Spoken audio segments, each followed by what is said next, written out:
E diziam cada um ao seu companheiro: vinde e lancemos sortes, para que saibamos por que causa nos sobreveio este mal.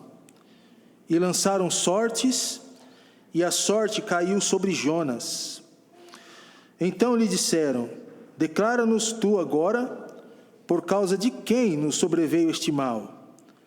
Que ocupação é a tua? De onde vens? Qual é a tua terra? E de que povo és tu? E ele lhes disse: eu sou hebreu e temo ao Senhor, o Deus do céu, que fez o mar e a terra seca. Então estes homens se encheram de grande temor e disseram-lhe: por que fizeste tu isto? Pois sabiam os homens que fugia da presença do Senhor, porque ele lhe tinha declarado. E disseram-lhe: que te faremos nós para que o mar se nos acalme? Porque o mar ia se tornando cada vez mais tempestuoso. E ele lhes disse: levantai-me e lançai-me ao mar, e o mar se vos aquietará, porque eu sei que por minha causa vos sobreveio esta grande tempestade. Entretanto, os homens remavam para fazer voltar o navio à terra, mas não podiam, porquanto o mar se ia embravecendo cada vez mais contra eles. Então clamaram ao Senhor e disseram: ah, Senhor, nós te rogamos que não pereçamos por causa da alma deste homem, e que não ponha sobre nós o sangue inocente, porque tu, Senhor, fizeste como te aprouve. E levantaram a Jonas e o lançaram ao mar, e cessou o mar da sua fúria. Temeram, pois, estes homens ao Senhor com grande temor, e ofereceram sacrifício ao Senhor, e fizeram votos. Preparou, pois, o Senhor um grande peixe, para que tragasse a Jonas. E esteve Jonas 3 dias e 3 noites nas entranhas do peixe. Vamos orar, irmãos? Senhor nosso Deus, eu quero agradecer ao Senhor pela Tua palavra, por esse texto lido, e pedir que o Senhor fale aos nossos corações mais uma vez nesta manhã. Nos ensine por meio da vida do profeta Jonas, das suas atitudes e em especial do agir do Senhor face às nossas decisões também. Que nós estejamos com os nossos corações atentos para a Tua palavra neste momento. Oramos em nome de Jesus. Amém. Podemos assentar, irmãos. Compartilhar com os irmãos nessa manhã, baseado nesse texto que lemos, sobre o antídoto que anula situações difíceis. Estamos no livro de Jonas, essa é uma terceira mensagem, onde nós aprendemos nesse contexto que Deus comissiona Jonas para ir pregar em Nínive ou a Nínive uma mensagem de julgamento. Por quê? Porque Deus não podia tolerar as suas práticas pecaminosas. O que Jonas faz? Jonas desobedece à vontade de Deus, traça um caminho contrário ao que Deus havia pedido, e em vez de ir a Nínive, Jonas vai a Tarsis. E o Senhor manda uma terrível tempestade como consequência, a fim de corrigir a Jonas e levá-lo a cumprir a sua vontade. E a gente vê que tudo que Deus quer, Ele consegue. E Ele conseguiu que Jonas fizesse exatamente o que Ele havia programado para Jonas e para Nínive. Aqui no capítulo 2, ou no capítulo 2, Jonas, ele ora agradecendo a Deus por preservar a sua vida. E diante de Deus, Jonas, ele confessa o seu pecado, e Jonas promete obedecer à vontade do Senhor. O que nós aprendemos, irmãos, é que as consequências da desobediência à vontade de Deus podem ser anuladas quando há um verdadeiro arrependimento. E nós vemos que as consequências vieram sobre Jonas devido ao seu pecado, mas quando Jonas se arrependeu, Deus tratou de consertar a situação. Quando nós lemos a palavra de Deus em diversos textos, versículos, nós conseguimos entender melhor isso, que quando o homem se arrepende, Deus anula situações difíceis que até mesmo foram ocasionadas por uma vida de pecado contra o Senhor. Por exemplo, Ezequiel 18, de 30 a 32, diz assim: portanto, ó nação de Israel, eu os julgarei a cada um de acordo com os seus caminhos. Palavra do soberano Senhor. Arrependam-se. Eu acho que eu estou com uma tradução diferente, né? Deixa eu ler dali. Portanto, eu vos julgarei. Ezequiel 18, 30, 32. Portanto, eu vos julgarei, cada um conforme os seus caminhos, ó casa de Israel, diz o Senhor Deus, tornai-vos e convertei-vos de todas as vossas transgressões, e a iniquidade não vos servirá de tropeço. Qual que é a ênfase nesse texto?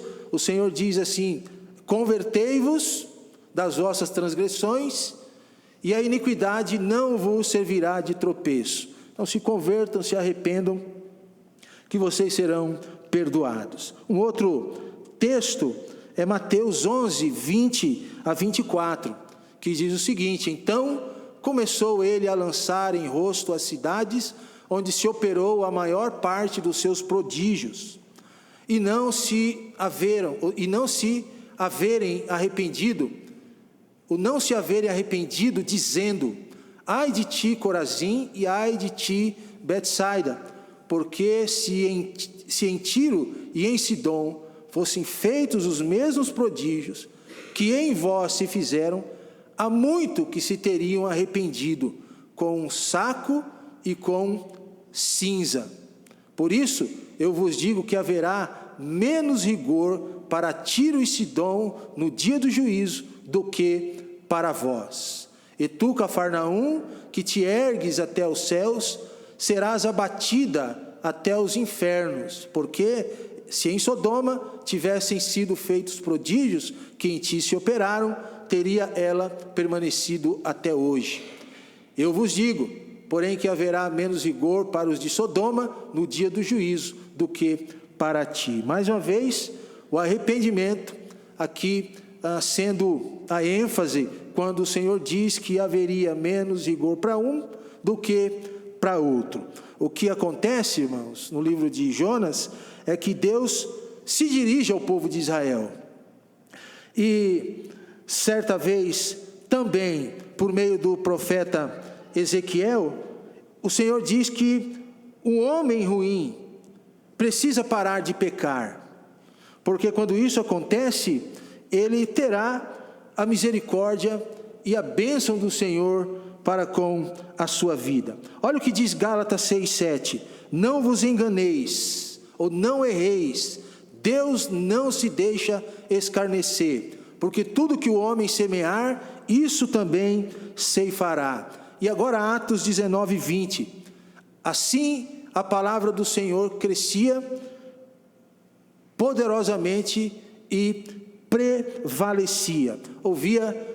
Existiu arrependimento para que a palavra do Senhor pudesse alcançar os corações. Mas sabe, irmãos, que nem sempre, quando nos arrependemos, Deus irá remover as consequências. Isso é um fato. Nem sempre isso acontece.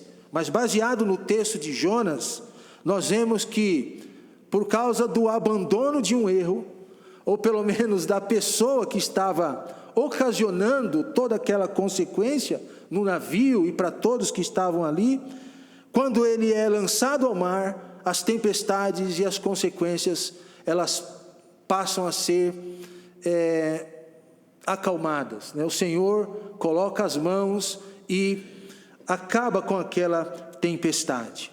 E eu quero olhar com os irmãos nessa manhã, e nesse texto, algumas evidências de uma pessoa arrependida. Nós já vimos a importância do arrependimento. As cidades que se arrependeram teriam menos juízo do Senhor. Nós já vimos aqui que o Senhor desvia da nação de Israel o seu juízo, porque eles se arrependeram. O arrependimento é necessário, irmãos, para que Deus aplaque as situações difíceis da nossa vida. Então, você é uma pessoa verdadeiramente arrependida? Você se arrepende verdadeiramente dos seus pecados? Vamos ver aqui a primeira evidência. Versículos de 7 a 10 de Jonas capítulo 1. E diziam cada um ao seu companheiro: vinde e lancemos sortes, para que saibamos por que causa nos sobreveio este mal. E lançaram sortes, e a sorte caiu sobre Jonas. Então lhe disseram: declara-nos tu agora, por causa de quem nos sobreveio este mal? Que ocupação é a tua? De onde vens? Qual é a tua terra? E de que povo tu és, ou és tu? E ele disse: eu sou hebreu, e temo ao Senhor, o Deus do céu, que fez o mar e a terra seca. Então estes homens se encheram de grande temor e disseram-lhe: por que fizeste tu isso? Pois sabiam os homens que fugia da presença do Senhor, porque ele o tinha declarado. E a primeira presença, irmãos, de uma pessoa arrependida é que ela aceita confrontação. Eu não sei se você já foi confrontado ou confrontada pelo seu erro, pelo seu pecado. E uma pessoa que se arrepende verdadeiramente, ela reconhece que errou, e quando é confrontada por Deus, ou por uma pessoa usada por Deus, ela aceita essa confrontação. Aqui em Jonas, no versículo 7, nós percebemos que os marinheiros fizeram um tipo de cara ou coroa. O texto diz que eles lançaram sortes. Sabe aquela brincadeira, Fernando, de cara ou coroa, né? Ver quem ganha, dependendo do lado da moeda que cai. Então, eles fizeram isso aqui. Eles lançaram um certo tipo de sorte para ver quem deveria se apresentar como culpado daquela situação que estava acontecendo. Deus se irou naquele momento. E aqueles marinheiros que eram incrédulos, eles tinham uma noção de como as divindades julgavam o mundo ou despejavam a sua ira.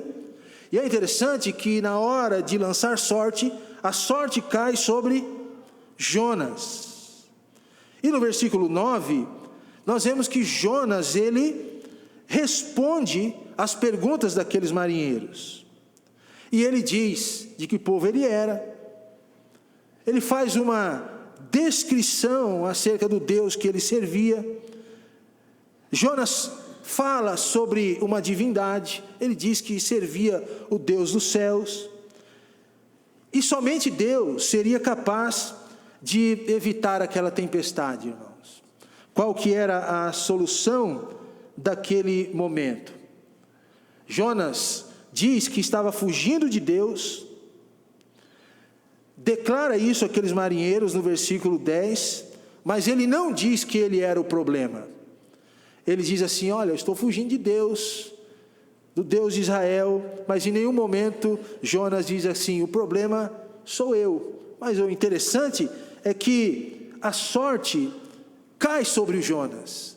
E no versículo 6, o mestre do navio, que era um tipo de capitão, irmãos, diz aqui que ele chegou a Jonas e disse-lhe assim: quem tu és? Ou que tens, dorminhoco? Levanta-te, clama ao teu Deus. Talvez assim esse Deus se lembre de nós, para que não pereçamos. O que o mestre do navio faz com Jonas aqui, irmãos? Ele confronta o servo do Senhor. Ele diz assim: olha, o que você tem? Está dormindo aí? Levanta logo e vamos resolver o problema. Ele é confrontado naquele momento. E a Bíblia, ela está cheia de histórias de confrontação, ou de confrontações. Eu lembro quando Davi pecou contra Deus, no seu adultério com Betseba, Deus levanta um homem para confrontar Davi. Os irmãos se lembram disso? O homem chamado de Natã, está lá em 2 Samuel 12, de 1 a 29. E Natã vai até Davi, rei de Israel, e diz assim: olha, você pecou contra o Senhor. E Davi diz: não, não foi eu, não foi você, e você precisa se arrepender desse pecado. Quando nós lemos a palavra de Deus, existem outras histórias de que pessoas foram confrontadas. Ananias e Safira, por exemplo, diante do seu pecado, foram confrontados.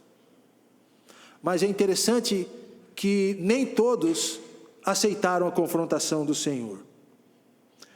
E quando nós teimamos, queridos irmãos, em nossa desobediência a Deus, Deus usa pessoas para nos confrontar. Deus usou o mestre do navio para Jonas, usou os marinheiros, usou Natã contra Davi, e Deus usa e levanta as pessoas para dizer assim para nós: você está em pecado, você precisa se arrepender da sua vida, você precisa ser mais fiel ao Senhor. Deus pode usar crentes, irmãos, mas o pior é quando Deus usa um descrente para dizer que nós estamos errados e que nós estamos pecando. Isso é o pior. E eu vejo que neste último caso, irmãos, e até uma vergonha nós sermos repreendidos por alguém que não teme ao Senhor, mas que diz assim: você é um crente, está agindo dessa forma. O desafio para nós, irmãos, é que toda confrontação não é bem recebida. É ou não é? Eu já fui confrontado várias vezes sobre as minhas atitudes. Deus usou pessoas, Deus usou pastores, e eu não recebi bem. Mas durante o tempo, Deus vai mostrando que aquela confrontação era dele, e que eu precisava ouvir. E não importa, irmãos, quem Deus vai usar para falar ao seu coração. Não importa. O que importa é reconhecer que aquela confrontação, com base na palavra de Deus, é do Senhor, e que nós precisamos aceitar. Semelhantemente, os pais que confrontam os filhos, quando dizem assim: você está indo por um caminho errado, você está desobedecendo, você não está honrando, e os filhos não conseguem ver isso como uma confrontação que vem do Senhor. É uma triste falência, irmãos, para a vida deles, porque um dia eles sofrerão por tudo isso. É terrível quando o pastor da igreja, que é homem de Deus, é tocado pelo Senhor e chega para a sua vida com todo amor e com todo carinho, e diz assim: meu querido irmão, minha querida irmã, você está errado, você está vivendo em pecado, você precisa consertar isso no seu casamento, você precisa consertar isso na sua vida física, você precisa entregar sua vida para Jesus, que morreu para te salvar. São confrontações, irmãos, que às vezes nós não recebemos bem, mas nós estamos perdendo a grande oportunidade de ouvir essas confrontações e sermos corrigidos pelo Senhor, porque a partir daí o Senhor começa a arrumar as nossas vidas, porque todo pecado traz consequência. Olha o de Jonas, qual foi a consequência, irmãos? Uma grande tempestade. E o pior é que quando nós não nos arrependemos, não ouvimos confrontações, não damos meia volta nas nossas vidas para arrumar aquela situação que estamos vivendo, para nos santificarmos mais, é que o nosso pecado respinga em outras pessoas. É o marido que sofre, é a mulher que sofre, é a igreja que sofre porque você peca. É o filho que sofre, é o que peca lá fora, e porque não se arrepende, faz os pais também sofrerem. Eu lembro de Acã, que roubou um negócio lá e trouxe para dentro da tenda, para os seis de Israel, e Deus diz assim: olha, se arrependa, tira esse homem do vosso meio, porque senão vai vir uma grande desgraça. Israel vai perder as batalhas, e perdeu, por causa do pecado de Acã, que foi confrontado e não quis se arrepender. Israel sofreu. Lembra disso? Lembra disso?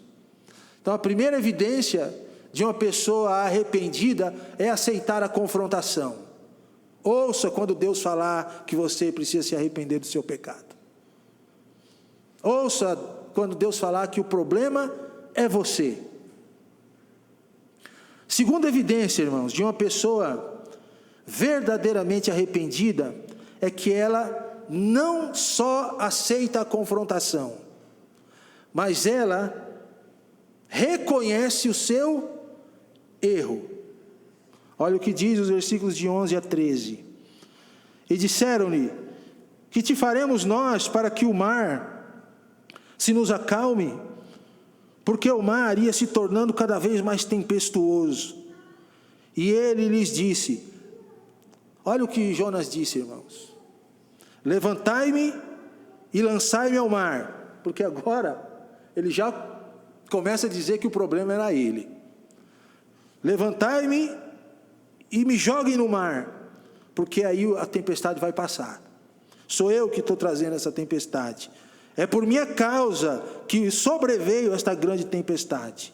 Entretanto, os homens remavam para fazer voltar o navio à terra, mas não podiam, porquanto o mar ia se embravecendo cada vez mais contra eles. Eles remavam para levar o navio de volta, mas eles não conseguiam, irmãos. Eram experientes no mar, sabiam o que estavam fazendo, mas não adiantava. Por quê? Por quê, irmãos? Porque o erro, o pecado estava dentro do navio ainda. E Jonas reconhece que ele era o problema. Versículos de 11 a 16, a pergunta é: o que vamos fazer? Pergunta referente ao apaziguamento da tempestade. O que vamos fazer? Vamos clamar aos nossos deuses? Clamemos a eles, porque eles estão com raiva de nós. Indiferentemente, aqueles deuses daquele povo não iam fazer nada. O problema estava no Jonas. E no versículo 12, Jonas diz assim: olha, o problema sou eu, me jogue no mar. Jonas reconheceu o problema, que era ele, tinha certeza disso. Os homens, com muita relutância em seguir o conselho de Jonas, porque eles acreditavam que as divindades eram protetoras das vidas dos marinheiros, e matar Jonas, lançando no mar, irmãos, era expor vingança retribuidora do Deus de Jonas. Mas como que nós vamos pegar um servo do Deus Altíssimo e matar essa pessoa? O Deus dele, que ele está dizendo aí que serve, vai vir contra nós. O que faremos? E Jonas disse: não, o problema sou eu, jogue-me no mar. Aí no versículo 13, a palavra que inicia o versículo é entretanto. Diante de tanta relutância, entretanto, os marinheiros, ainda que tentando remar de volta, mas o texto diz que o mar se tornava cada vez mais bravo, mais impetuoso.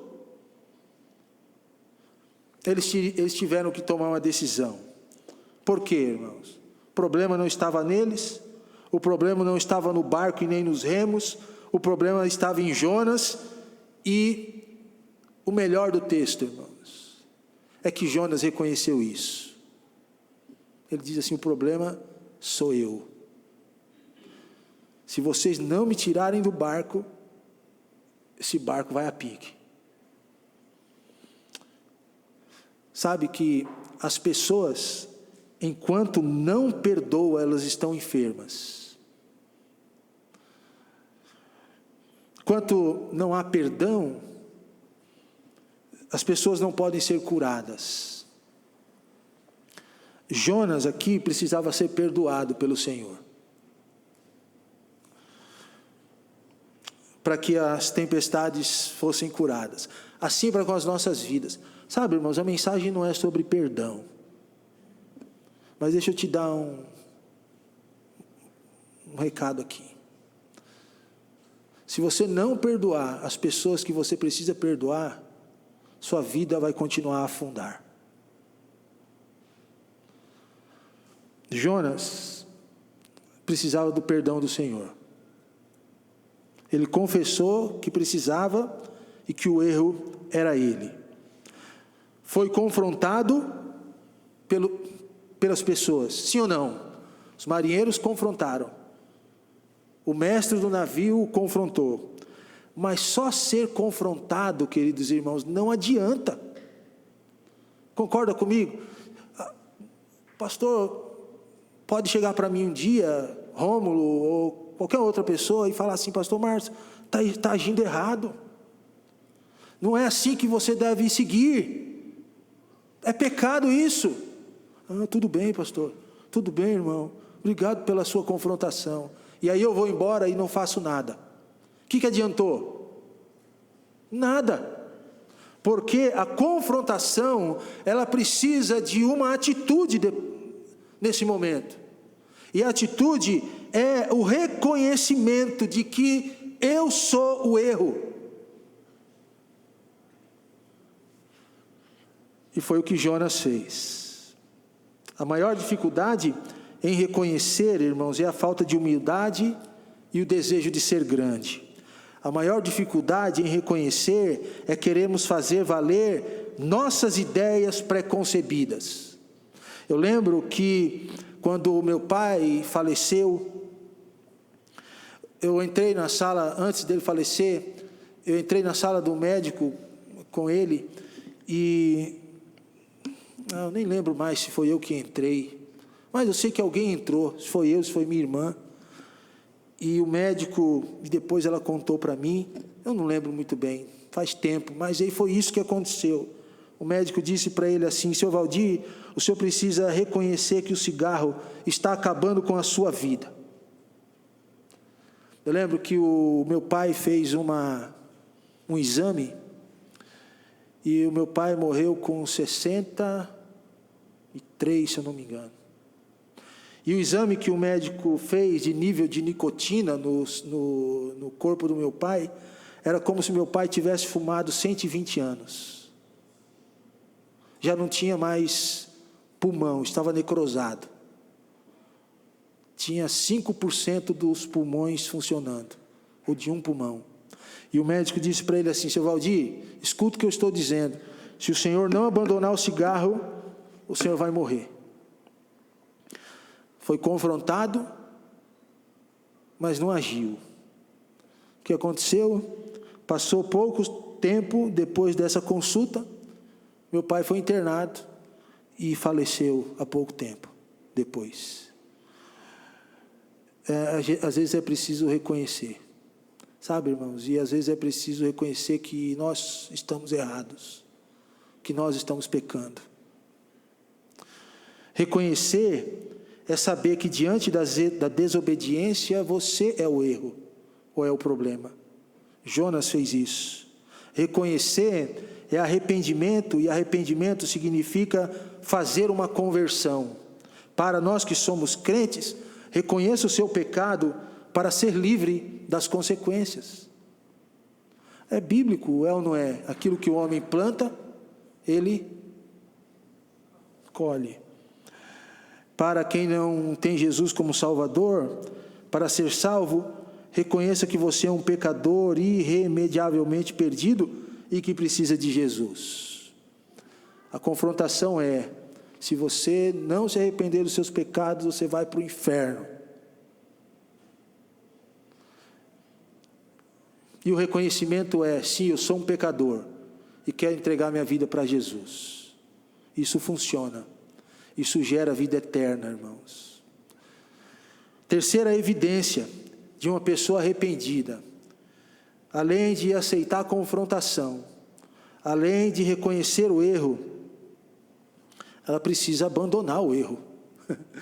Terceira evidência de uma pessoa arrependida é o abandono do erro. Foi confrontado, reconheceu o erro. Eu posso ser confrontado, eu posso reconhecer o erro, mas se eu parar por aqui, ação incompleta.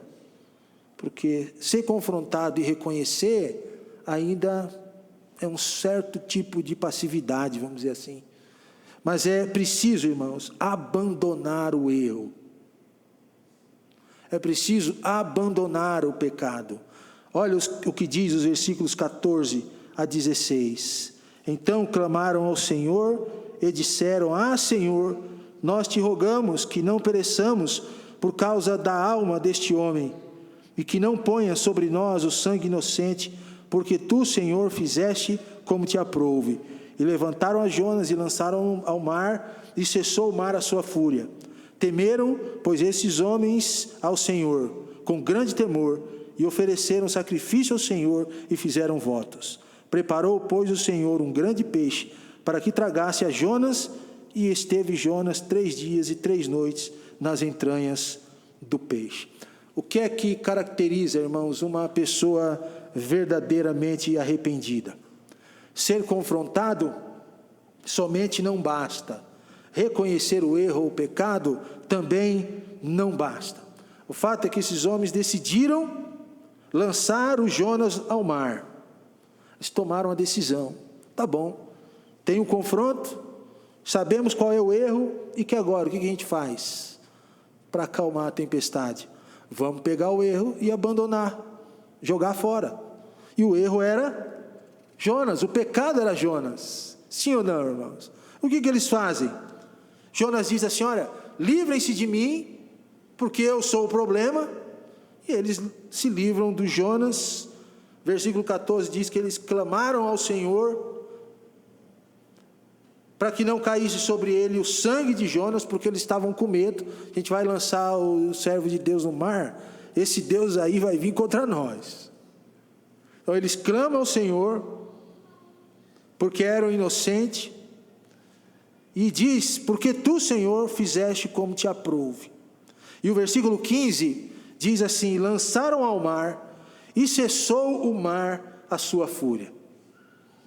Aqui, o motivo das consequências terem cessado, irmãos, foi que eles se livraram do problema. É ou não é? Joga esse negócio fora, joga esse homem para o mar, senão nós vamos continuar sofrendo. E o versículo 16, irmãos, é muito interessante, porque o versículo 16 diz que os homens que eram ímpios, eles temeram ao Senhor, com grande temor. Por quê? Porque o pecado foi tirado, eles viram Deus agir. Na sequência do versículo 16, os homens reverenciaram a Deus grandemente, fizeram votos ao Senhor, experimentaram um certo tipo de ação de Deus para com aquele momento. O texto não diz que esses homens haviam abandonado os seus deuses, ou que tinham aceitado a fé de Jonas, mas o texto diz que de alguma forma eles temeram ao Senhor, porque o pecado foi abandonado, as consequências começaram a ser sanadas, e Deus começou a ser adorado neste momento. Eu fico pensando nisso tudo, irmãos, e lá no sul, o povo come muito pinhão, né? Põe pinhão no fogão, põe pinhão no treveiro, no carreteiro, põe pinhão em tudo que é jeito. E o interessante é que a gente vai pegar pinhão debaixo do pé, né? E debaixo do pé do pinhão, o que você acha lá? Jaca? Você vai achar o pinhão, né? E você também não vai pegar, a gente gostava de comer pinhão, né? Não ia pegar pinhão debaixo da jaqueira, ou no pé de jaca. Por quê? Porque só vai achar debaixo do pé de jaca. Por que eu estou dizendo isso, irmãos? Porque o pinhão, ele cai sempre perto do pinheiro, e você não vai ver uma jaca ali. O servo de Deus precisa ser como um pinhão, está sempre perto do pinheiro, sempre perto daquele que pode fazer das nossas vidas algo bom, sempre perto daquele que pode nos levar a nos converter do nosso erro. A vida do servo de Deus, irmãos, não pode estar perto de algo que não faça parte da sua vida. A vida do servo de Deus não pode ser uma vida de desobediência, como foi a vida de Jonas. O erro, irmãos, é que nós muitas vezes insistimos em continuar pecando. Mas o maior problema está em não confessar esse pecado. Porque o pecado, ele é perdoado a partir da nossa confissão. Dito isso, qual é o texto que vem na sua mente? 1 João 1,9. Se confessarmos os nossos pecados, Ele é fiel e justo para nos perdoar os pecados e nos purificar de toda a injustiça.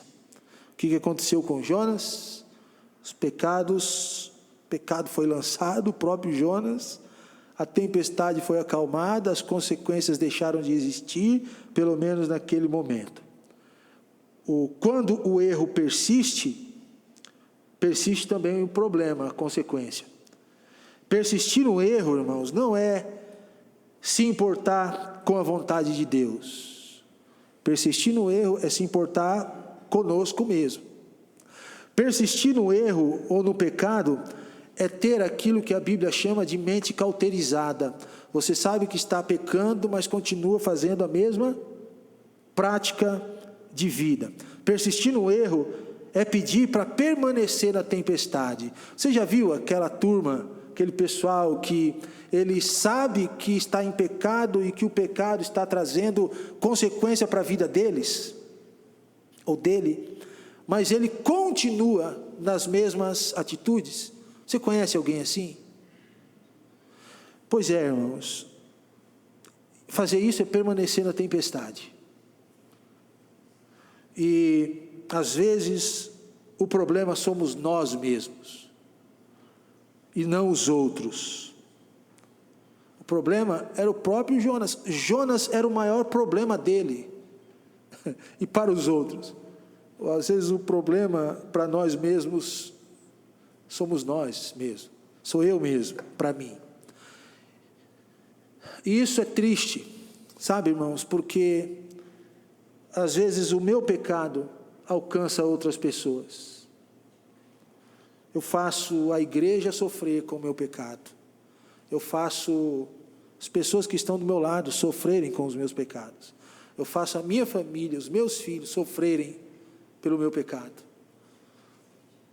E o pecado precisa ser confessado e abandonado. Desafio: faça igual a Jonas e os marinheiros. Livre-se dos problemas. Livre-se do seu pecado, a desobediência a Deus. Às vezes Deus está te mandando fazer alguma coisa, fazer algo, tomar uma certa atitude, e você está querendo pegar o navio para outro lugar, para longe da presença do Senhor. Não faça isso. Deus nos acha em qualquer lugar e vai fazer de tudo para a sua vontade ser cumprida em nossas vidas. Se você quiser que haja progresso na obra de Deus, seja bênção e não problema. Se você quiser que haja progresso em sua família, seja bênção e não problema. É preciso que haja uma conversão ao Senhor. Quem é que se converte a Deus, irmãos? Só o incrédulo? Lógico que não. Nós nos convertemos a Deus todos os dias. Conversão é algo diário, né? É abandono do pecado. Qual que é a ideia desse texto para nós, irmãos? O que esse texto nos ensina? É que as consequências da desobediência à vontade de Deus podem ser anuladas quando há o verdadeiro arrependimento. Para que haja o verdadeiro arrependimento, é preciso 3 características numa pessoa: que ela se arrependa e aceite a confrontação. A segunda, que ela se arrependa e conheça o seu erro. E a terceira é que ela se arrependa e abandone o seu erro. E eu deixo esse desafio para nós nessa manhã, irmãos. Deus deseja que a mensagem de arrependimento seja levada até os confins da terra. Nínive precisava ouvir do arrependimento sobre a vida deles. As pessoas que estão no mundo precisam ouvir que elas precisam se arrepender ao Senhor. A nossa sociedade, talvez a mais perto, irmãos, de nós, seja o nosso lar, o pai, a mãe, que os irmãos, os filhos, os parentes, que precisam ouvir que eles precisam urgentemente se arrepender ao Senhor. Isso é um desafio para nós, diante do que nós vimos aqui, porque se eles não se arrependerem, a maior consequência que virá sobre a vida deles é o inferno. E nós, tem problema com arrependimento? Você tem problema com arrependimento? Eu tenho, às vezes. E você tem esse problema de confessar o erro, de ser confrontado. Às vezes, está tão perto de nós como a partir desse púlpito agora. Talvez você esteja sendo confrontado e confrontada com essa mensagem de que você precisa se arrepender hoje do seu pecado. É ou não é? Mas ainda bem, irmãos, que essa palavra vem do texto. Ainda bem que a gente pode abrir a Bíblia. Você não precisa ir longe. Eu estava falando isso para alguém ontem. Você não precisa enfeitar a mensagem de Deus. É só você abrir a Bíblia e abrir a boca para falar da Bíblia. Ela que nos confronta. E possivelmente está te confrontando agora, como confrontou a minha vida. Deus te abençoe, irmãos. E que Deus nos ajude, a partir desse texto de Jonas, a nos parecermos mais com o Senhor. Nos arrependermos dos nossos pecados e colhermos as bênçãos para as nossas vidas. Tá bom? Baixe sua cabeça, vamos orar.